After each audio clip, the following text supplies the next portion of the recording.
नवरात्रि का व्रत हो या फिर कोई भी व्रत, व्रत में हम हमेशा ऐसा सोचते हैं कि कुछ आसान और झटपट बनने वाली डिश मिल जाए जो हम चाय के साथ खा सकते हैं। झटपट और आसान बनने वाली चाय वाली रेसिपी, इंस्टेंट डिश है और आपको बहुत पसंद आएगी। साबूदाना वड़ा बनाने के लिए मैंने यहाँ पे 1 कप भिगोया हुआ साबूदाना लिया था। साबूदाना को मैंने रात भर पानी में भिगो के रखा था। फिर हम इसमें 2 उबले हुए आलू डाल दें। आलू डालने के बाद हम इसमें 1 इंच अदरक घिस के डाल देंगे या फिर बारीक काट के। फिर हम इसमें थोड़ा सा करी पत्ता कटा हुआ डाल देंगे, हरी मिर्च डाल देंगे, बारीक कटा हुआ धनिया पत्ता डाल दें, नींबू का रस डाल दें। इसके बाद हम इसमें 2 से 3 चम्मच भुना हुआ मूंगफली का पाउडर या फिर क्रश किया हुआ मूंगफली डाल देंगे। अब हम इसमें नमक डाल देंगे, मिला दें इन सबको।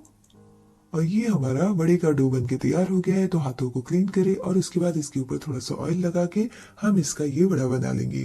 तो जितना बड़ा वड़ा आपको बनाना है उतना बड़ा आप इसे बना सकते हैं या फिर छोटा बना सकते हैं। आप चाहिए तो इन वड़ों को बना के फ्रिज में रख सकते हैं और जब आपको खाना है तब आप इसे फ्राई करें।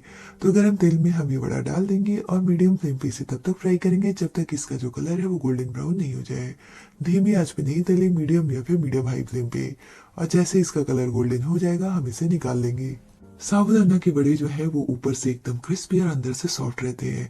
और इस वड़े में आपको अलग से कोई भी आटा डालने की जरूरत नहीं है। बस आलू डालिए और साबूदाना और बाकी जो हरी मिर्च अदरक जो आपको पसंद है वो आप इसमें डाल सकते हैं।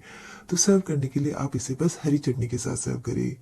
तो ये हमारा सुपर टेस्टी क्रिस्पी साबूदाना वड़ा बन के तैयार हो गया है। आप इसे गर्मा गर्म तीखी हरी चटनी के साथ खाएं, ये आपको बहुत पसंद आएगा।